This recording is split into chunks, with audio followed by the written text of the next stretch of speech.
지역의 이슈를 토크로 풀어가는 시간 이슈토크 정세윤입니다. 자, 오늘은 우리 지역 정읍 고창의 윤준병 국회의원을 모시고 제21대 국회 성과와 또 지역이 풀어가야 될 현안 사업에 관한 이야기를 나눠볼 텐데요. 윤준병 국회의원님 모셨습니다. 네, 안녕하십니까? 반갑습니다. 네. 자, 오늘 그리고 함께해 주실 안병환 기자도 자리 모셨습니다. 반갑습니다. 네, 반갑습니다. 자, 그럼 오늘 본격적인 이야기 좀 시작해 볼 텐데요. 먼저 이제 봄 기운이 정말 완연한 시기가 찾아왔습니다.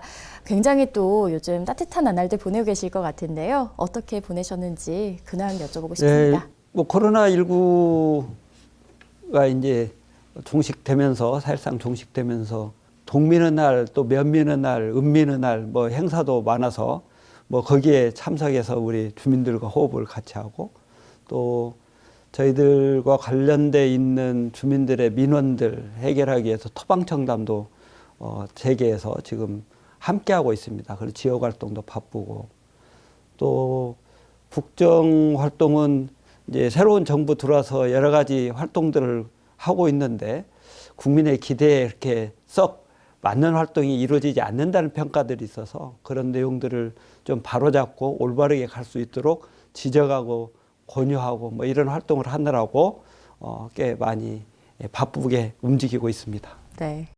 우리 의원님 생각해 보면 이번 21대 국회 첫 발을 내디신 지 벌써 3년이 됐어요. 초선 의원으로서 다양한 활동도 하셨는데 지난 3년을 한번 돌아보면 어떤 소회가 있을까 싶은데요. 선거 과정에서 우리 주민들께 약속한 사항들 이런 내용들을 충실히 이행한 3년이 아니었나 이렇게 생각합니다. 주민들께 약속드렸던 수건과제 해결하는 문제 대부분 수건과제 해결이 됐고요. 예산도 우리 지역 발전에 기여할 수 있도록 많이 따겠다 이렇게 약속을 드렸는데 정부 예산 신장률보다 우리 지역에 온 국부예산 확보율이 3년 내내 높게 확보해서 공약을 이행했다 이렇게 생각합니다. 그리고 주민의 삶에 영향을 미치는 또 농민의 영향을 미치는 여러 가지 입법 활동들 충실해서 우리 민주당에서는 가장 입법 발의를 많이 한 그런 의원으로서 이렇게 자리매김하고 있어서 빠르게 갔지만 그 3년이 나름대로 의미 있는 3년이었다 이렇게 생각하고 있습니다. 네, 잠시 이 3년 동안의 이 소회들을 돌아보셨는데 그렇다면 그 가장 보람 있었던 의정 활동도 있고요. 또 아쉬웠던 아직도 현재 진행 중인 의정 활동도 있을 겁니다. 뭐 이런 이야기들 조금 더 자세히 들어볼까요? 우리 주민들에게 약속드렸던 내용들 이게 실천이 됐다 하는 내용이 총체적으로는 만족스럽고 보람 있었던 게 아닌가 뭐 이런 생각이 들고요.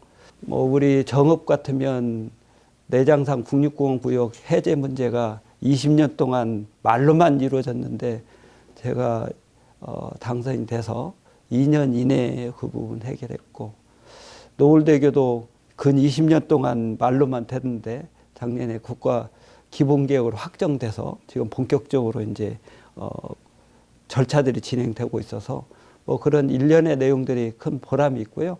좀 아쉬움이 있는 부분이라면 양곡관리법과 관련된 내용들 우리 농민들에게 꼭 필요한 과제인데 그 부분이 제대로 마무리를 못 지었다. 정부가 대통령이 제2요구해서 마지막까지 노력했습니다만 완결을 못 지어서 그 부분이 좀 아쉬운 그런 대목이라고 이렇게 평가할 수 있을 것 같습니다. 윤준병 하면 대표적으로 떠오르는 윤준병 표 정책 아니면 정치 활동에 아마 대표 단어 하면 토방청담이 아닌가 싶어요. 그래서 지역의 정읍 고창 지역구 주민들과 다양한 의견 수렴하고 대화도 하고 특히 지역의 다양한 이슈들을 끄집어내는 장소가 토방청담이 된 것 같은데 최근에도 토방청담을 계속 하고 계시는데 지역에서 주민들 만날 때마다 뭐 하시는 말씀 아니면 어떤 걸 이슈가 중심이 되는지 좀 알고 싶습니다. 아무래도 이제 토방청담하면은 지역의 민원들 특히 주민들이 실생활 속에서 느끼고 있는 지역의 현안 과제들 이런 과제들을 많이 듣는데 보통의 경우에는 이제 우리 시정이나 군정에 해당되는 내용도 많이 말씀하시지만 이제 제가 더 귀담아 듣고 있는 내용은 그 지역의 구조적인 현안들이 있더라고요. 이렇게 토방청담 들어보면 최근에 들었던 내용이 이제 북면에 가서 했더니 북면에 구조적으로 거기에 물 부족 문제가 있는데 제대로 안 된다 뭐 이런 문제. 또 우리 소성 갔더니 소성에서도 거기에 이제 물 배급 문제나 침수 문제 뭐 이런 문제가 구조적인 과제인데 제대로 안 되더라 뭐 이런 내용들을 들을 수 있어서 그게 참 의미가 있다 이렇게 생각하고 있습니다. 네. 자, 그러면 이번에는 이제 의정 활동에 관한 이야기들 좀 더 본격적으로 해보려고 하는데요. 아무래도 우리 지역에는 이제 농업에 종사하시는 분들이 많기 때문에 참 양곡관리법, 아까 아픈 손가락이라고도 표현을 해주셨는데 이 부분 이야기를 좀 나눠보고 싶습니다. 전반적으로 쭉 어떻게 또 추진됐던 과정들. 네. 양곡관리법 개정안의 기본 내용은 시장 격리가 이루어지지 않도록 하기 위한 사전 작업을 미리 해라. 그게 이제 생산 조정이라고 해서 논의 타작물 재배 지원이나 뭐 또는 우리 특작물과 관련된 특수작물 직불제 뭐 요 내용들을 도입하도록 해서 우리가 1년에 잉여 초과 생산량이 약 25만 톤, 20만 톤 내입니다. 그걸 생산 조정하려면 4만 헥타르만 조정하면 타작물로 재배하면 잉여 쌀 생산이 없기 때문에 그 내용이 이제 시장의 수급 내용에 자율 기능에 맡겨도 가격이 하락하지 않는 이런 상태가 될 수 있다 이렇게 전제하고 그런 상태에서 운영해라 이렇게 먼저 요구했고 그 내용이 이제 생산 조정으로 근거를 마련한 거고요. 그 다음에 그게 제대로 이행이 안 돼서 부득이 쌀 초과 생산량이 발생하게 되고 그래서 쌀값이 뭐 5% 내지 8% 하락하게 되면 시장 개입을 하도록 하는데 그 내용이 초과 생산량을 정부가 의무적으로 시장 격리를 해서 시장이 자율 수급 기능이 유지될 수 있도록 틀을 만들어라 하는 내용이 양곡관리법의 기본 취지입니다. 그런데 이 내용을 잘못 이해해서 뭐 이거 하면 매년 시장 격리를 하는 것처럼 이렇게 호도가 됐고 시장 격리하면 그래서 매년 1조 원 이상의 격리 비용이 들어간다. 그래서 국가 재정이 거덜난다. 이런 식으로 국민을 호도했는데 이건 좀 잘못된 내용이 아니었나 이런 생각이 들고 그런 실제 생산 조정이 이루어져 쌀 수급이 안정적으로 관리될 수 있는 체계를 만들고 또 그 체계 속에서 쌀값이 안정적으로 유지될 수 있도록 만들어서 농민의 안정적인 삶 또 농정의 기본 방향의 유지 이런 게 운영될 수 있도록 만들어내는 것이 국가가 해야 될 방향이 아닌가 이렇게 생각하고 있습니다. 사실 양곡관리법의 핵심은 의원님 말씀처럼 쌀 생산 기반을 유지하되 그러니까 논의 생산 면적을 유지하되 쌀값을 유지하고 남는 잉여 부분에 대해서 타 작물이라든지 이걸 통해서 뭐 수입을 대체하든 아니면 뭐 다른 수요를 대체할 수 있는 상황을 만들자 이게 핵심이었잖아요.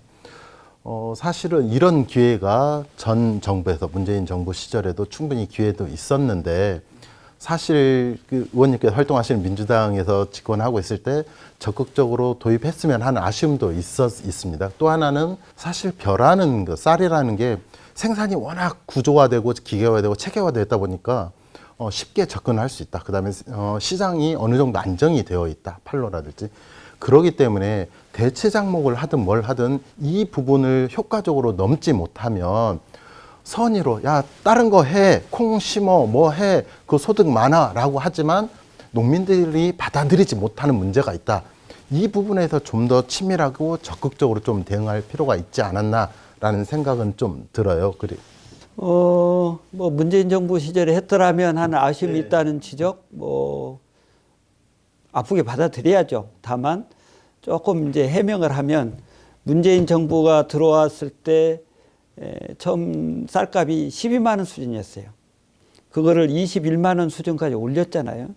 그러니까 그만큼 올라가 있는 상태에서는 실제 뭐 시장격리 의무제를 도입할 수 있는 그런 요인이 또 시급함이 그렇게 많지 않았고 다만 2022년 이제 정권이 넘어가는 과정 속에 21년부터 2022년까지 이제 경과 과정 속에서 이제 쌀값이 내려갔기 때문에 그 과정 속에서 좀 제대로 챙겼더라면 하는 아쉬움인데 그때는 이제 제도적으로 손볼 수 있는 시기는 아니었고 문재인 정부가 넘어갈 때 쌀값이 19만 4천 원, 8천 원 이 정도 수준이었어요.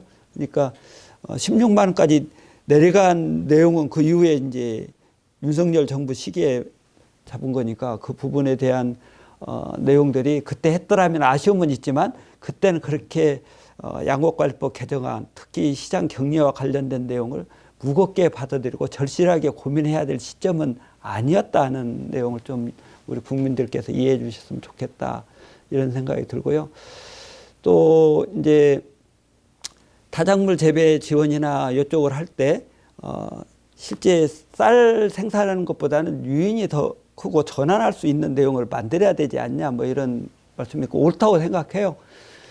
그리고 일시적으로 하는 것이 아니고 장기적으로 제도적으로 해야 되는 거 아닌가 이런 생각도 옳다고 보는데 그래서 이번 양곡관리법에도 실제 생산 조정이 이루어질 수 있는 타작물 재배 지원에 해당되는 근거를 입법적으로 담아서 일시적으로 하고 중단하는 사례가 없도록 하기 위한 노력을 했고 이제 앞으로 논타작물 재배 지원이나 특수작물 직불제 뭐 이런 내용과 관련해서도 쌀 재배보다 타작물로 지원할 때 유인될 수 있는 수준 이거를 해야 실제 유인이 되는 것이니까 그 유인할 수 있는 수준의 지원이 담보돼야 된다. 그리고 그 담보될 수 있는 예산의 수준은 연해 1,500억 내면 된다. 그러면 연해 1,500억 쓰고 1조 원을 아끼면 그게 효율적이지 그걸 제대로 안 해서 1조 원을 쓰도록 방치하는 것은 정부가 직무를 유기한 거 아니겠습니까? 그래서 그런 내용들을 잘 담아서 지금 양곡관리법에 제도 개선을 하고 있다 이렇게 말씀을 드립니다. 자, 양곡관리법 이야기 좀 저희가 자세하게 나눠봤는데요. 현재 또 의원님께서는 농림축산해양수산위원회에서 활동을 하고 계시기 때문에 이 법안 외에도 또 농촌의 발전을 위해서 고민하고 계시는 부분들도 더 많을 것 같다고 생각이 듭니다. 지금 이제 우리 공익직불금 제도 지금 운영하고 있는데 예전에는 공익직불금을 받으려면 2017년에서 2019년 사이에 신청하지 않으면 자격 자체가 부여가 안 됐던 내용들이 있었습니다. 제가 입법 발의해서 그 제도를 개선해 가지고 그 자격 요건과 관련된 요구사항을 폐지해서 금년부터는 2017년에서 2019년 사이에 신청 안 하신 분들도 신청하는 이런 제도 개선을 한 바 있고요. 또 농촌이 도시화 견주어 보면 계획적으로 접근 안 되다 보니까 난개발 뭐 이런 문제가 늘 상존하는 문제여서 이 부분을 개선하기 위해서 농촌 공간의 재구조 및 재생 지원에 관한 법률을 제안해서 통과를 시켰습니다. 그래서 이제 내년 2월부터 시행이 되는데 그렇게 되면 우리 농촌이 도시와 견주어서 경쟁력 있는 공간으로 이렇게 좀 변할 수 있는 계기가 되지 않겠나 이런 생각을 하고 있고요. 또 하나는 우리 농촌에 계신 분들은 도시민들과 비교했을 때 이동권과 관련해서 엄청난 제약이 많아요. 농어촌 주민들 이동권에 관련된 내용들을 좀 제대로 담보해 드릴 수 있도록 우리 농어촌 주민의 이동권 보장에 관한 법률을 제정해서 그런 정부가 책임지고 이동권을 보장해 줄 수 있는 방안 뭐 이런 걸 지금 준비하고 있고 시스템적으로도 그런 새로운 교통 시스템을 만들려고 지금 준비하고 있습니다.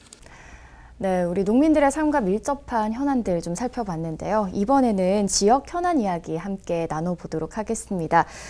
먼저 정읍 지역부터 좀 살펴봐야 될 것 같습니다. 우리 지역 현안 사업 중에서 올해 어느 정도 예산이 확보된 사업에는 어떤 것들이 있는지 이야기를 좀 나눠보고 싶습니다. 네, 올해 예산 이제 작년에 노력해서 예산 확보한 게 우리 신정동에 이제 거점 활동을 하고 있는 내용 중에 하나가 첨단 이제 바이오 산업, 그린 바이오 산업 중에 우리 거점 중에 하나가 미생물 분야잖아요.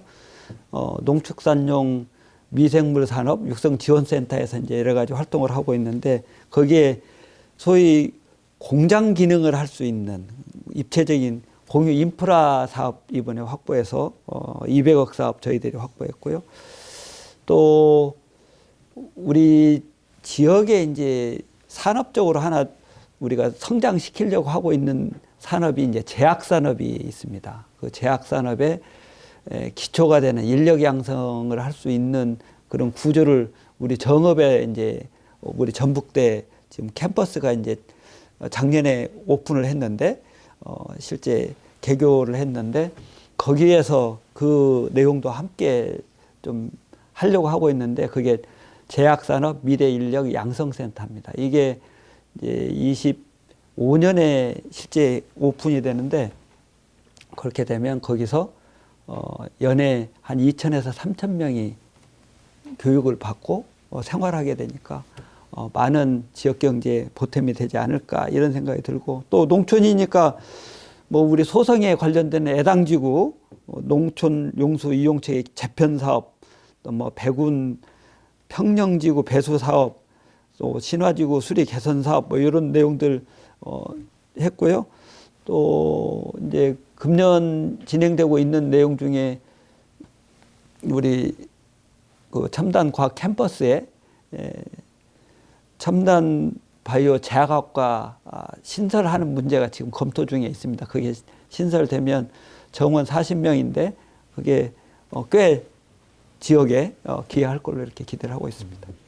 의원님, 정읍 지역에 대해서 많은 신규 사업들 말씀해 주셨는데 이러한 사업들이 잘 되기 위해서는 지자체장과의 밀접한 소통도 필요하잖아요. 네네. 고창하면 심덕석 군수님이 아마 관광 분야에도 또 관심이 많으신 것 같아요. 네. 뭐 이 관련해서 고창군에서도 새로운 사업들 어떤 게 있을까 싶은데요.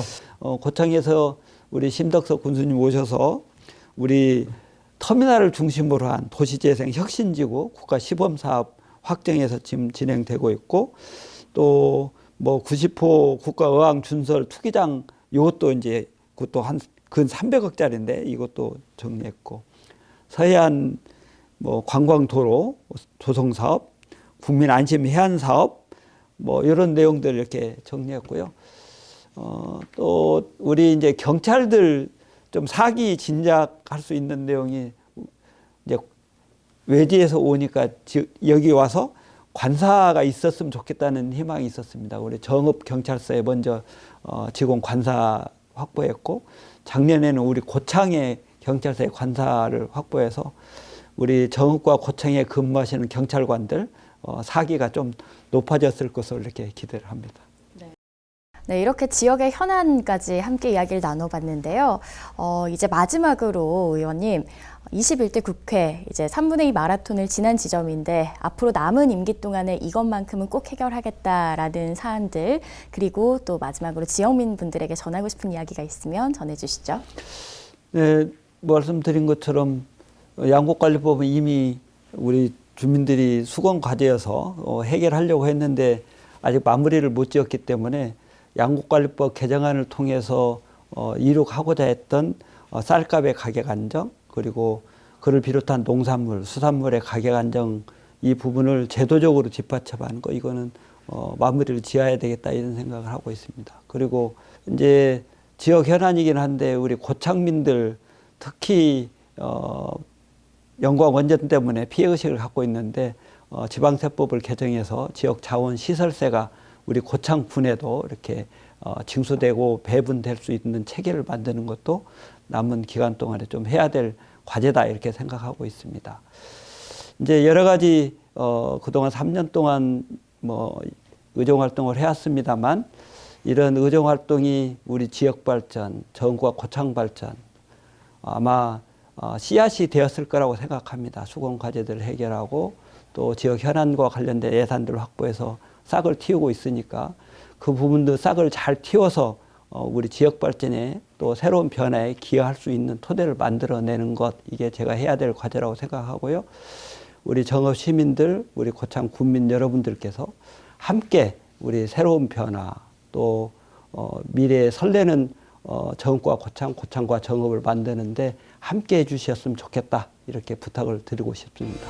자, 오늘 이슈토크 윤준병 국회의원과 함께 이야기 나눠봤습니다. 이렇게 긴 이야기의 끝에는 우리 지역의 발전을 위한 고민이 있는 것 같습니다. 늘 언제나 긴밀한 소통을 바탕으로 우리 지역민을 위한 그리고 지역민의 삶을 바꾸는 의정활동들 계속해서 이어나가 주시길 부탁드리겠습니다. 오늘 이슈토크는 여기서 마치겠습니다. 함께해 주신 여러분 고맙습니다.